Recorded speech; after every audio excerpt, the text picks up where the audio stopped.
No, sit where you want. Okay. I'm rolling. Nice camera. Yeah, it's a little flip camera. Okay, I'll introduce. This is welcome to Talking Shit with Tara Cheyenne. This is episode, I think it's episode 4. I think it's episode 4. Could be 5. Let's say 4. Okay. George Harrison's favorite number. It's funny you know that. It is funny. Well, I practically live with a Beatle. So when we got married, do you take Mark, Ronald, Stewart, John, Paul, George, and Ringo to be your lawfully wedded husband? More importantly, I'm here with the fantastic, beautiful Barbara Bourget, who is co-artistic director of Kokoro. Did I say that right? Yeah. And also co-artistic producer of Vancouver International Dance Festival. So, hello. Hello, small hello. camera. So the first question I always like to ask, and I'm going to ask you, is when you meet somebody who's never met you before, and they say, "Hey, what do you do?" What do you say? I always say I'm a dance artist. I choreograph and present work, and then their eyebrows knit together. Yes. And they're trying to imagine what that means. Yeah. Because they're, oh, you mean like, so you think you can dance, or oh, you mean, I know, oh, you mean like, oh yeah, my sister-in-law used to dance in the Rockettes. You mean like that kind of thing? And I say, no, I don't. And then they say, well, what kind of, is it ballet you do, modern dance? I said, well, I do a kind of Eastern and Western aesthetic fusion of Butoh, contemporary dance, ballet, and then they usually move on. And by then they're over to the canapes. Yeah. It is hard. It's hard, isn't it? Yeah. Yeah. And my mother, like I've been dancing since I was 3. Yeah. And I'm 65 now. That's a really long time. So that's and 66 years. No, I've been dancing 62 years. Just seems like 66. And my mother, I mean, it's not that she was unsupportive, but by the time I was grown and I was off to Winnipeg and then Montreal and blah, blah, blah, she was starting to get really concerned about, Oh, really? is this really a profession that's going to serve you? She would say to me, so when do you think you'll get a job? Yeah. And she didn't mean dancing. She meant like No. a real job. A real job. That had a future, that I could meet a nice person and settle down and have children and a home in the suburbs. Stability. Yeah, something that she never felt she had, right? So, Oh, yeah. so it's been something that I've dealt with. And family, Jay's family too, they're very supportive, but they don't quite get it. You know, Yeah. why would you put yourself in so much, especially producing the festival is a bit of a stress and strain. Right. And financially a bugaboo. Why would you do that? Yeah. For so long with so little reward, from their perspective. From their perspective, right. So it's also like, well, what is a reward? It's the optics of Yeah, exactly. success, I guess, right? Exactly. So, how long have you been doing the festival now? This was our 16th. Wow, 2000, of course. I know, 16 years. Wow. 13 or 14 at the Roundhouse, because we did 2 at Granville Island. Right. And the second one we did, because we were programming in November, never program in November Okay. in Vancouver. Okay. Just remember. Note. Never program November. Yeah, it's very hard in Vancouver because it's raining, and then people are hunkering down for Christmas and going away. Yeah. And Kind of skiing. transitional. Yeah. Fucking skiing. And I'm sorry. the second winter or fall that we did it, it was 9/11. All right. It just killed everything. Yeah. And I said to Jay, maybe we should, and Terry Podielak, who's a techie in town, has been our production manager for the last 14 years, said, why don't you come to the Roundhouse? Mm. And we thought, Roundhouse, spring, Yes. Yeah. So it was really great the first few years because we started producing in March. People are just coming out of. That's a great time. It's a great time. And now we're still producing in March. It's just my spaghetti. Ghosts. It's just the spaghetti. The ghost in the spaghetti. Now, well, since Push started and Chutzpah and Talking Stick, and there's all these other festivals starting, early January through. Yeah. It's quite an amazing time in the city, I think, actually. It's like, from mid-January, there's just so much stuff to see. And I'm always amazed at I go to, it's like, wow, there's lots of people here. There seems to be, do you feel like you're now you have this this audience, this built, this I think we've base? we've really, I think we've really built an audience. We noticed it a lot this season, last season as well. And I think the last 3 seasons, the Roundhouse, actually this festival, the Roundhouse was really well attended. All the shows. Yeah. Free shows, the 7 p.m. show, which is a free show, and then the 8 p.m. show, really well attended. And then last year, Dairakudakan, the oldest Buto company in Japan, that we produced, we did really well at the Playhouse. Right. The problem is with a little bit with Vancouver is you get pigeonholed, maybe a little bit ghettoized. And somehow it's been a fight for us to get, first of all, it was a fight for us to get into the Playhouse.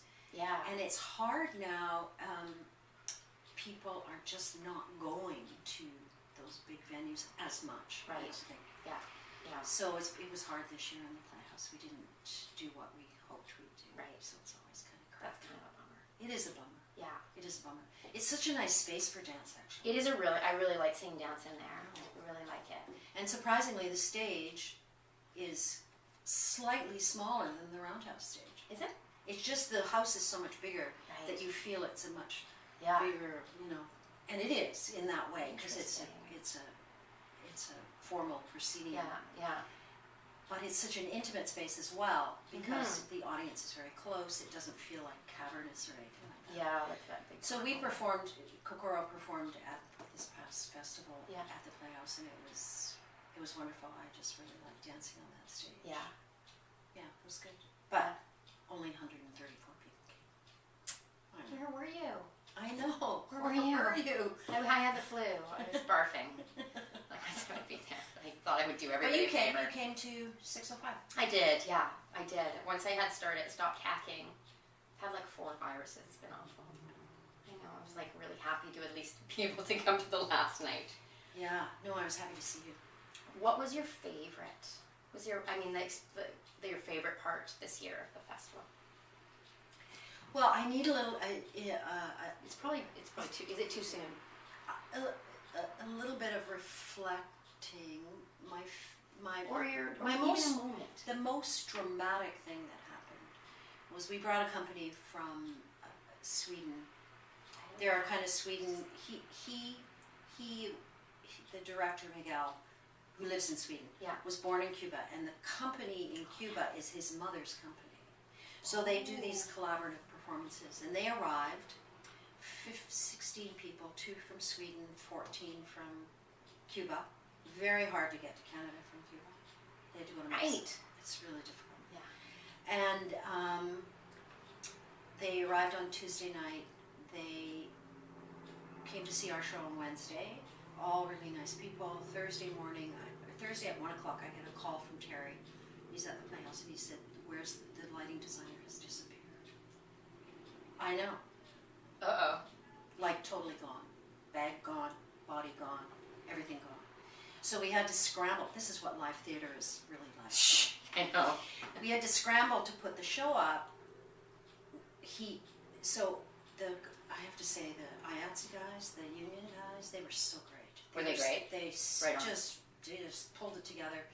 Dave, I don't know who did, they IATSE Dave. figured it out, and they got it up. We called in Jessica Hahn, who's a lighting designer, for 4 hours to kind of help with focus and that kind of stuff.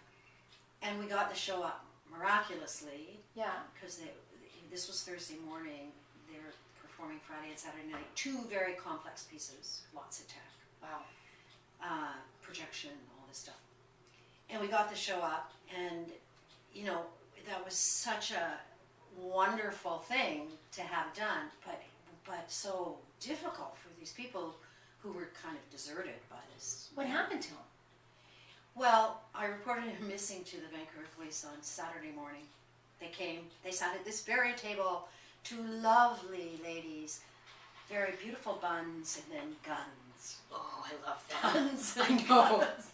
It was like, wow. Why is that so huge? So they came about 3 o'clock. At 4:30, they called me to say they'd found him. He had hung around the city for 2 days. They only cared if he was staying in Canada. Ah, right. Turns out at that very moment, he was on a plane to Florida where his father was. And he obviously planned this whole thing because he would have had to have a visitor's permit for the U.S. before. Yeah. But to desert people like that, I mean, you think, I don't know his story. I mean, I can't judge maybe how to or whatever. Yeah. But it was really, that's the most dramatic thing. That's dramatic. Very dramatic. Wow. Yeah. Showbiz. It's totally hay. We're singing, there's no business like show. I know. I mean, behind the scenes is really very exciting.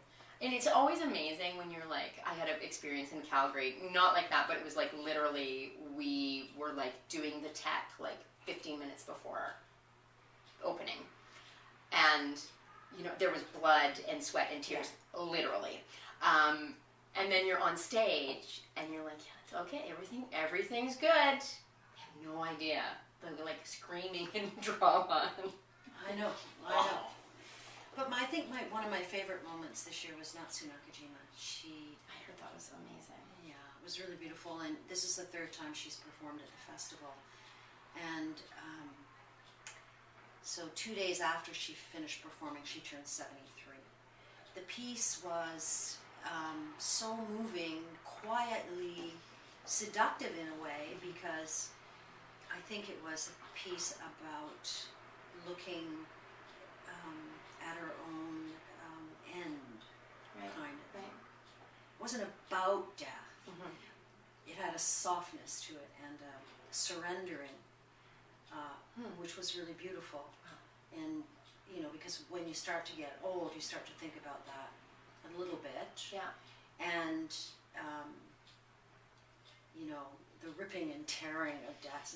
It sounds too hard to me, you know, like my life's been like that. I think if I'm going to go, I would like to just lie down and go. Like that would be good. That would be fine. So it was really beautiful, and she's just such a strong performer and gentle human being, but ferocious as well. So I love seeing that.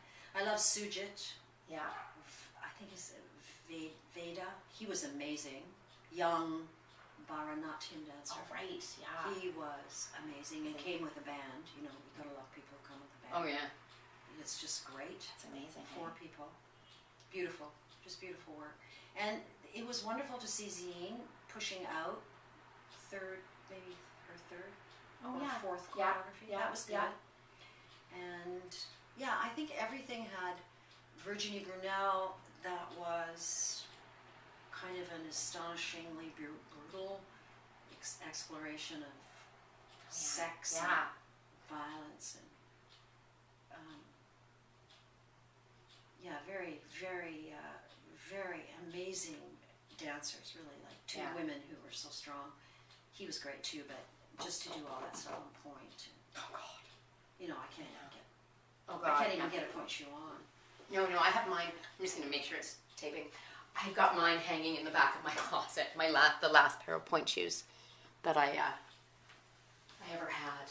It's amazing. I haven't thrown mine away. I know, hey. I've got some sort of thing about them. And some of them. There's 2 pairs that are new, and I thought I could actually get my fit. It's amazing. But I thought my granddaughter at some point, she loves dancing. Does she? Maybe she'll throw on the point shoes. I don't know. I'm not going to steer her that way, but she does like to come and see us. Yeah. Yeah. Oh yes. She loves to come and see us. Last year we did, Molly and I did a little bit of, just a little explorative part of Book of Love, and we were wearing tutus. Oh yeah. So and Amelia loves tutus. So I called her mother and said, bring Amelia because there's tutus. So Amelia, Jay comes back and said, I said, is Mimi here? And he said, well, there's a butterfly out there. She came with wings. She came with wings and a tutu. She's like one of those little girls who I don't remember being like this, but if you turn around and they're like right there and they're it's just her love of life is, whereas Matthias is not quite like that. Boys are so different. Kicking and whatever. How many now you have? We have 5 grandchildren altogether. 5 grandchildren. 3 boys, 2 girls. And you have how many children? 4. Between Jay and I, we have 4. 4.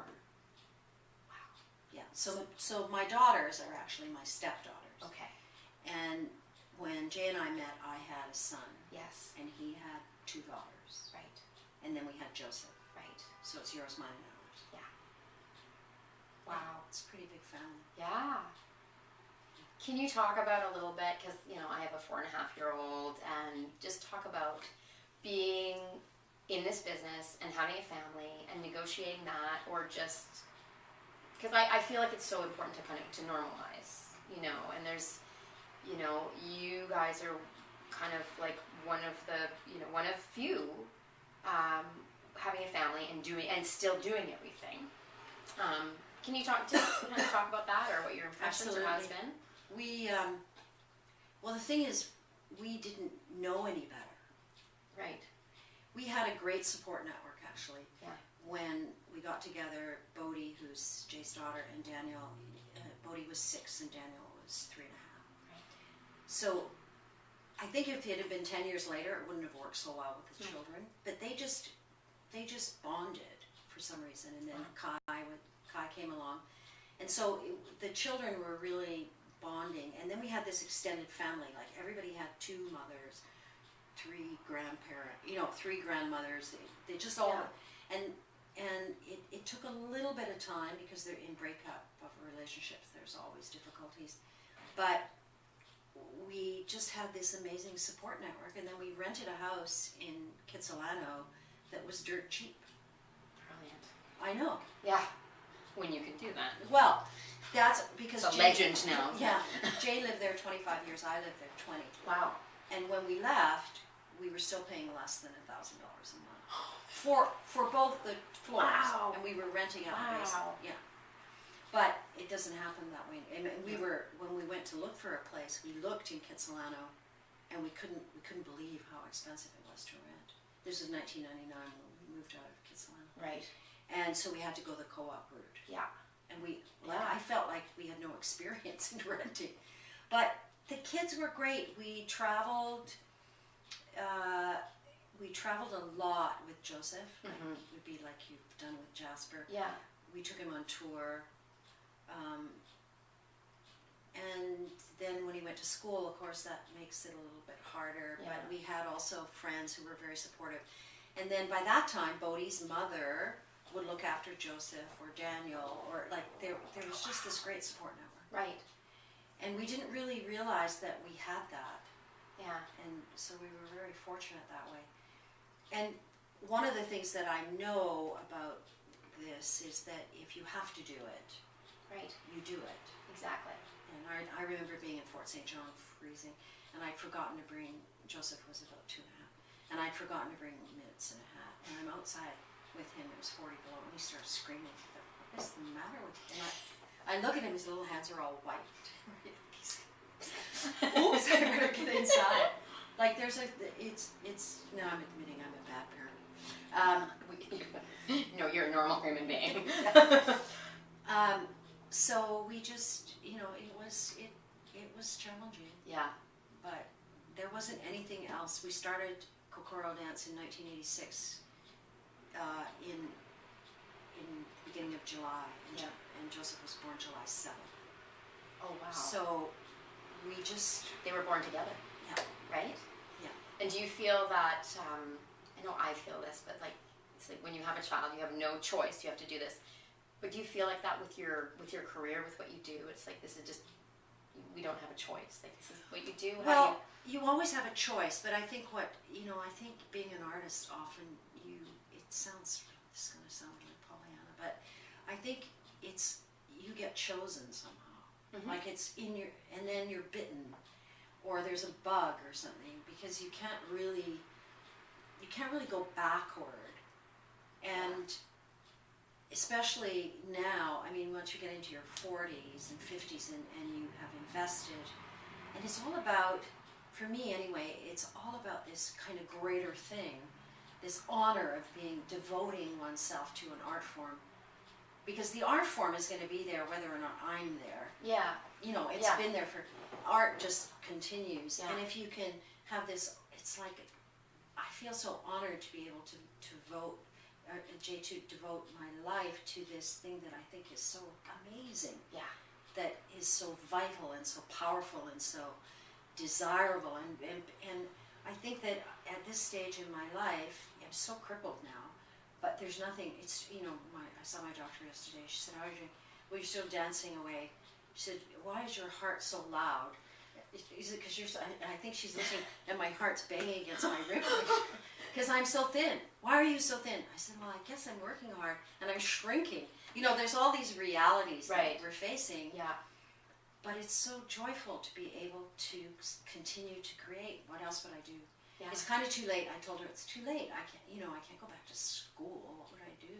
Right. I could be a shop girl, I suppose, but I'm 65. Who would hire me? Well, I want to shoot that episode, that show where you're the shop girl.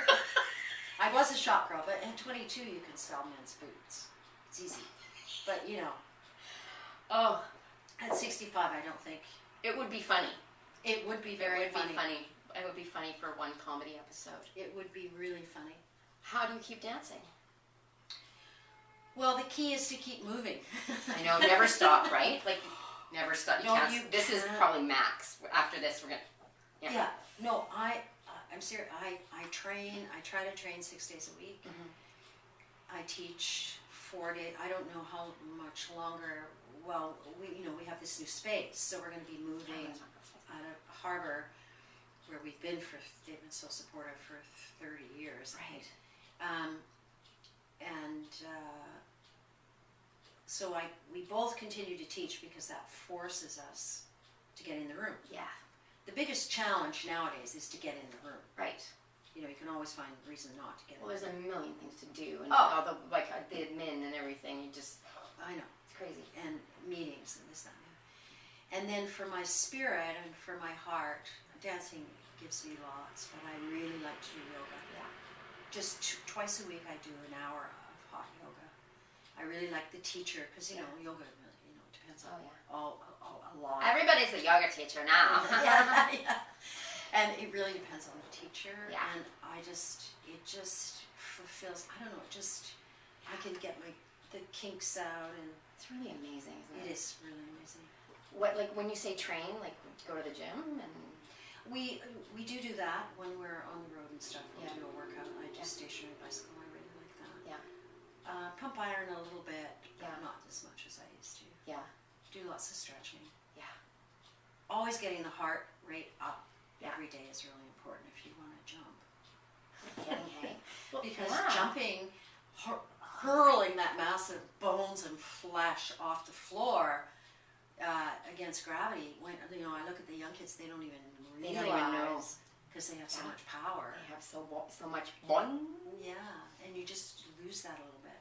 It's like, and I feel like jumping. I love jumping too. I feel like every year it's like I'm affected by gravity more. Yeah. Like this. Yeah. This cone of gravity is more intense. Yeah, it is harder, I think. So we make an effort to keep our bodies in shape. And that actually fuels your spirit, because there's nothing worse than getting out of shape. And then it's the worst.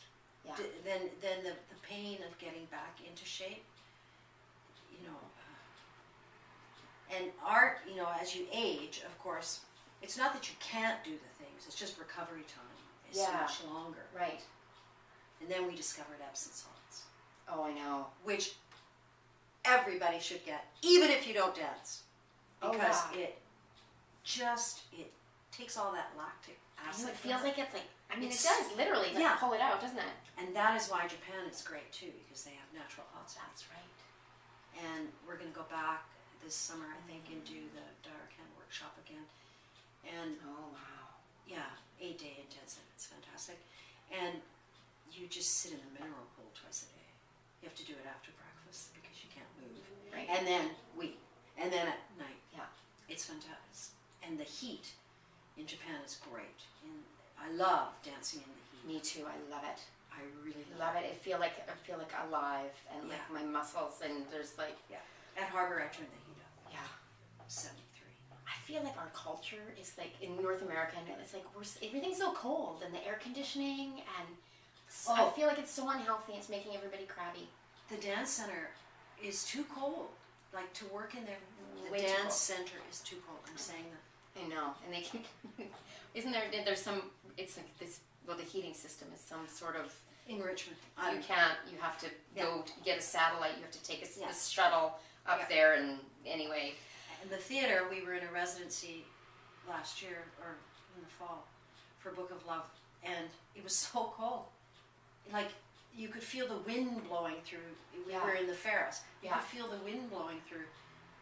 It's just impossible. It's so hard. For 2 days. Yeah. Then they turned the heat up. Yeah. Took them 2 days. The residency was 4 days. It's unfortunate, yeah? That's a little unfortunate. It is. My dad lives in North Carolina, and which is outside is amazing. North Carolina, the atmosphere is just precious. I love it. But you go inside, and it's like you're a meat locker. Everywhere is a meat locker. So unhealthy. It's so unhealthy. It's like you have to I have to walk around with like a wool sweater in like 30 degrees Celsius because the air conditioning is so It gets bad. really hot down there. Yeah, it's really hot. It's all kind of, swampy, and I love it. I love it. It's weird and really right-wing and creepy, but it's beautiful. It's beautiful. But yeah, the air conditioning, that cold thing. I Yeah, feel I'm not like into it's it. not good. It's not good. It needs to be denser warm. Denser warm. Okay, tell me about the new space. So we moved into, after a kind of long 2-year process where the city was taking, I forget what they call it, proposals Right. for the former W2 space, which was, it's in the heritage part of Oh, okay. heritage. Yeah. The building downtown with the W Yeah. swinging around on top. Yeah. And that is the portion of the actual old Woodward's building that they kept. Right. And in there, W2 had been in there in 3 spaces. They had a cafe on the main level, on Yeah. the atrium level, Yeah. offices upstairs, Yeah. the 2nd floor. And then in the basement they had this wonderful kind of, it's like a little cave, huge high ceiling, quite Wow. big, it has the 2 main pillars that are holding up the building. So it's going to be funky. Yeah. It is funky, but Yeah. it's going to be great because we're turning that. So we got, out of all 35 people, 35 groups, you had to be not-for-profit. Right. Because it's Of a course. not-for-profit. Yeah. It's a cultural amenity space. So they awarded it to us. That's fantastic. Yeah. We moved in December of 2014. Jay, Yeah. we're, 2014? Where are we now? 2016. Yes. So we've been in there just over a year and a bit. Okay. And then Jay worked like stink to raise the money to do renovations. Right. Right. So the city came in, Canadian Heritage came in, the BC government came in, and there's another fund that the city has that was left over from the Olympics that has come in with some money. So we're turning in the atrium space there is a staircase, it kind of goes like this. So the coffee shop that was originally there was Yeah. meant for people to go take their coffee and go upstairs. Oh, and sit. okay, right. So Yeah. that was very nice. But that now it's just a stairway Yeah. over. So the city they said to us, if we help you, could you make this into a dance studio on the main level? And we said, Oh. yeah. Could you remove the stairs? And they Yeah. said, okay. So they're going to remove the stairs. They're going to extend the slab on the 2nd floor and put in 2 more office spaces. So we will have, it's huge. You have to come see it. Oh, I gotta come see. That Yeah. sounds amazing. Yeah, really great. renovations are now. See, this is what drove us crazy this year. So this is happening right now, and the festival. Yeah, yeah. Right. Like everything started at the same time. It's Murphy's Law. Yeah, that's true. So, so we're making a dance studio on the atrium level. It's not huge, but it'll be 33 by 25. That's good. Washroom. Yeah. It's perfect. I work in those like little carpeted rooms at the Roundhouse. I know. It's great. I know. And then the basement we're turning into a production / rehearsal / recording / video, anything you want to do space. Both spaces will have sprung floors that Jake Our Taylor is doing. Yay! And equipment, and it's, you know, it'll take a while. I think we raised the money, and then the Canadian dollar dropped. Yeah. And a lot of the stuff is coming in from the U.S. The Canadian dollar's recovered, hopefully, so it's gonna, you know, it's gonna take a while, but we're hoping that we can do the first thing that will be in the basement, because we can rehearse there, is our rec beach process this year. Because Jay won't let me book any other space. Because we've been going to Eden for the last couple of years. Right. I said to Mona, Tim, should I book this space? So I contacted Mona and she said, yeah, you can go back. Yeah. But then he made me say no. So we got all our eggs. We won't be on this. So it's like, it's gonna happen. We'll be in a small room at the room. You can share it with me. I don't mind. That must feel like this is like your own space. Yeah, I mean, it's our own space, but it's really about community. Of course. Yeah. And as you know, the dance community in Vancouver is really desperate for space. Well, our desire is to have a space where we can work, and we don't work all the time. Yeah. Where we can teach, you know, do the occasional workshop. Raven Spirit is in this group, so they would be using it. They don't work all the time. Yeah. Terry and Savannah produce the Heart of the City Festival, but they don't do that all the time. Right. And then we want to make it available to the dance community, theater community, SFU, anybody who wants to, because we have to now. I mean, it's one thing to renovate, but now we need to operate it. Right. So that's our aim, and we'd like to make it available to the downtown east side artistic community. There's so many people working down there. Oh yeah. No and there's money, nowhere to do it. and there's nowhere to do it. Yeah. No, I know. And so that's our dream, and that's what we're working towards. That's fantastic. I know, but it's stressful because all levels of government.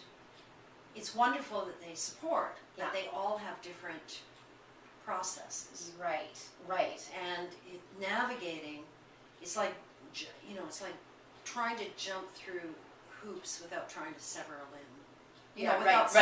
Without severing something. Razor hoops. Yeah, razor sharp. That some of them are invisible. Yeah. But you still have to get through. Yeah, and you don't know about them until somebody calls you and says, "Oh, by the way, you should be jumping through that hook right now."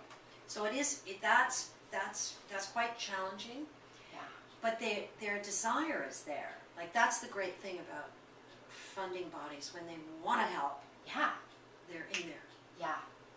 And quite frankly, it needs to work this time, because it didn't really work with the W2 organization. They were kind of hamstrung by I don't know what, but so it really needs to, this idea of having the arts and having social housing and having, a grocery store and having upended, not high-end housing, and, all the, and SFU, and it's really a great idea. Yeah. And so it'd just be so great if it actually worked. And the main level is all windows. So we're going to get blinds, so if people don't want to be observed while they're rehearsing, they can do that. Right. But then we're going to have a grid in there and some lights, so we can do performance in there. There's 800 square feet that's part of the atrium that's outside of this area that is also part of our lease. So we could put chairs out there and have performances. It's kind of, the sky's the limit. We have to deal with West Bank. But West Bank is also very supportive, I have to say. Yeah.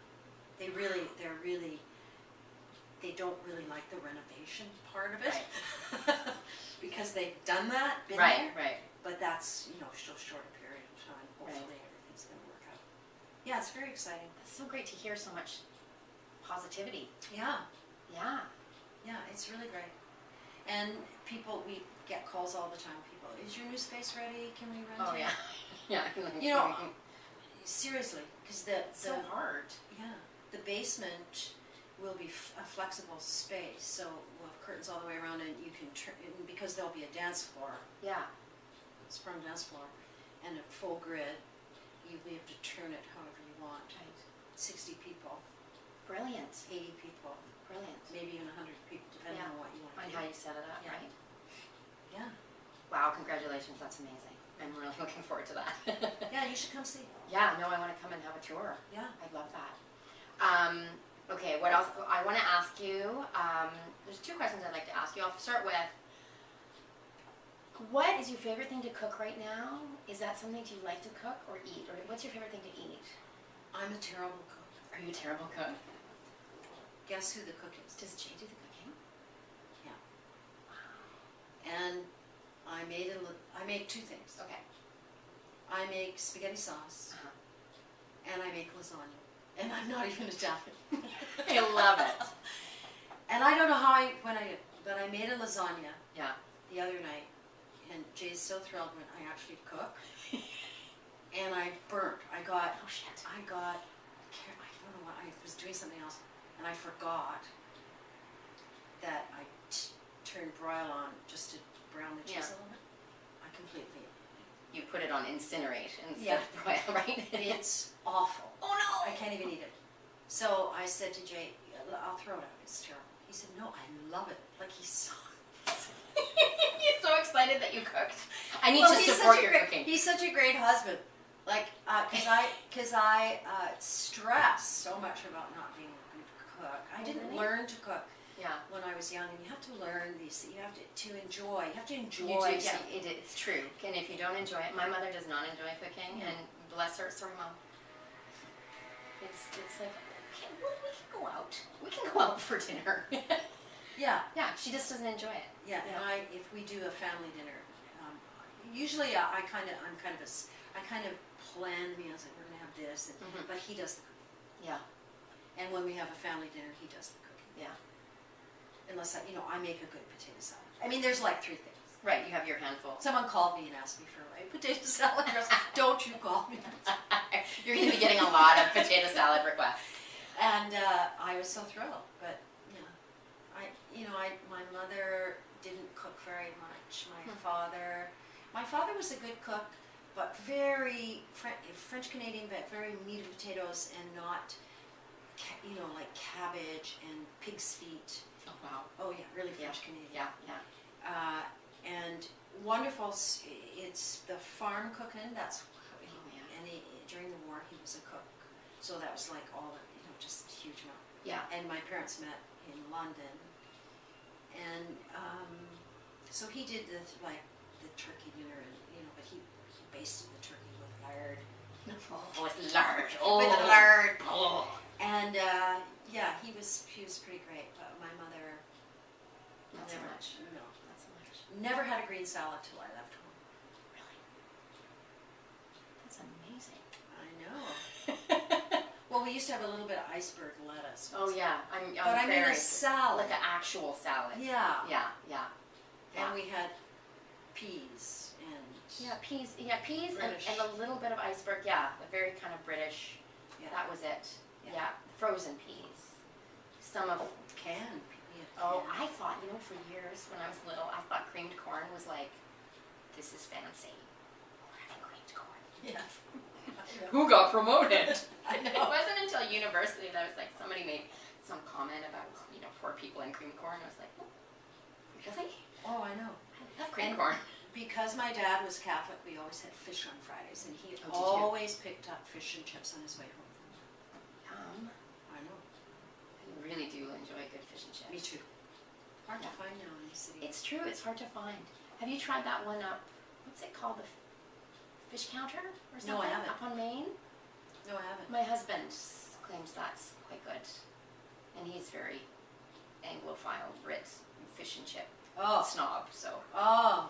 he said that's pretty pretty good. You gotta. My sister had a place in North Van. I used to go get fish and chips, and you gotta have the halibut. Oh yeah, halibut's. Yeah. Yeah. So cooking is not. No. Do you eat a lot? I do. Well, I thought I did. Yeah. But yeah, I mean, Esther Rosenberg said. I said, why is there so much food? She said, well, you're coming for dinner. Have you ever seen yourself eat? I said, oh. My mother-in-law enlightened me on that fact myself too. I do eat a lot. I can too, and in a very short amount of time. Yes, but that's because dancers are always pushed for time. Like lunch is so short. You're always just like, yeah. And then now you have a kid, and then it's just like, you know, I'm just going to eat that thing off the floor very quickly before I run out the door. Yeah, it's really difficult. Yeah. And, yeah, it's kind of nice now. I mean, we're empty nesters now. Yeah. But it's really nice to eat with 2 people, because we used to have 6 people. Right. At the kitchen table, at the dining room table. And, but then when my grandkids come to stay overnight, I love that too, because then there's 4 of us. Right. And their table manners are perfect when they're with grandma. Oh, I hear that with my kids. But with their parents? What is that? Oh. I know. I walk into the room and it's like turns into a wild animal. But I hear feed on my the table. Yeah, feed on the table. Terrible. I don't like this. And then with Gammy, he's like, oh, thank you for the lunch, Gammy. Yeah. Interesting. And I didn't know, I couldn't, I thought, God, they're fantastic kids. Look at them. Please, thank you, napkin on lap. The magic of grandparents. I hope I live long enough. How old are you, 36? I love you. I love you, 36. Let's leave it at that. I'm 43 years old. Oh. I'm 43. Yeah. So young. Thank you. Seriously. I know. Well, you know, it's just gonna get worse. So I'm into it. And better. Exactly. That's why. And better. I just love that you do what you do, and that you're dancing, and I just like, fuck yeah, because it is. It's like great. We need role models. I need a role model, and there aren't enough. No, right? In Canada, it is true. There's not a lot of older dancers. Yeah, it's more other countries. Yeah, it's true. Well, people in North America, I think age is viewed differently. It's true. Yeah. Than in other countries where we kind of file our, after 50 or something, or you're filed away. Yeah. Whereas watching every age dance is. Yeah. I particularly like watching older people dance. Like I heard, because I've danced topless for many, many years. Yeah. It's just not, topless isn't the right word. Nude, it's hard, naked. Naked, nude, topless. What's the terminology here? Do we need to make up a new word? And I heard through the grapevine, maybe 8 years ago, someone had said, if I have to see Barbara Bourget's sagging tits one more time, I'm going to scream. I was very hurt by that. No shit. That, it's like, I don't know why women, to me, it's like, no one would say that about a man. Sagging eye, chin, Paul Andre Forte. Oh no, because he's distinguished. Well, he's a man. Because he's a man. Exactly. It's completely different. It's the same thing. And with Jay and I, people don't say those kind of. They don't point out the physical realities of aging on a man. It's very true, isn't it? Yeah. Yeah. And I know I have sagging tits. But what's wrong with that? I threatened to get a breast implants, and Jay said he would divorce me. But could you imagine? I could come out these rockets with my little fundoshi, and then these huge boobs. People would be like, it would cause Well, maybe it would cause a riot. It would cause a riot. No, someone would take a photo. It would be on Instagram for sure. For sure. Yeah, so I find that and that was hurtful, just because I am aware. I've had 2 children. I breastfed. Obviously, your boobs are not going to be. Well, they're not like they were when I was 24. They I changed. was hot when I was 24. You're still hot. Thank you. I think so. So yeah. Yeah. But I refuse to. I refuse to kind of buy into that. But at the same time, judgment on that level is quite difficult. Yeah. And I know that I know that my audience is like the people who come don't. After a while, those things disappear when you're watching. Yeah. Oh, absolutely. Like you don't really notice. And I mean, I'm dancing with Molly, who's like beautiful. Yeah. And has a body that's like there's not a mark on it. Yeah. She's 30. Yeah. It's just she's fresh out of the box. Yeah. Yeah. Yeah. Yeah. She's not. I'm past my best before date. She's not even close. And she's not even been. She's so beautiful. It's like, and her skin and everything is so gorgeous. And then I think, and I see pictures of the 2 of us, and it's interesting because I am so different. Like the difference, and it's quite nice. Like it's not. Yeah. It's quite nice to see that difference. I mean, it's the same with the quartet with Billy and Jay. There's a lot of difference in there, and that's kind of nice. I think it's really beautiful, and I think it's because there is this kind of homogeny that we see, and what is beautiful is like it's so narrow, right? And I think we need to, because you do when you see you guys dance, it's beautiful, and it's not about parts; it's about these human beings. Like it's about human beings and experience, and so much more.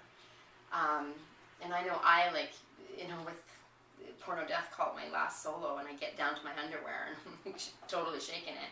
And I watched the video and I'm like, never watched the video. No, Here's my advice. Never watched the video. Here's my I don't watch myself on video. I know. That's smart. Well, Jay watches videos of it. He watches videos. I watch it to relearn it. Well, if I have to, I used to have a photographic memory. My memory is pretty good still for movement, but I only watch if I have to. If you have to remember something. Yeah. But I don't watch myself. I'll watch somebody else. Thing is, I find it a little bit. It's not that it's not. I see. Okay, that's how it looks on video. But it's with video. You can't tell how it. It's not accurate. It's not accurate. No. And the whole thing about dance that's so beautiful is that visceral connection that you have with your audience, because we all have the same. It's all about the body and the inner life and all that stuff. And when you connect to those centers with people, those kind of things fall away. It's not like you can't ever be. It's never the same either. Right. It's always different. Always. And it's there and it's gone. Right? Yeah. It's magical. I love that. Me too. I love that. That feels like a really good place to end. Okay. Is there anything else? When's the next? I told you time? I talk a lot. Love it. When's your next? When are you going on stage again? Well, we're doing Wreck Beach first weekend of July. Right. Everybody should come. It's fantastic. No, it's a Vancouver must. 21st year. Is it? Right on. And we are doing a little collaborative piece for in June sometime for I can't remember now. With Stefan Smolovitz, Jay and myself.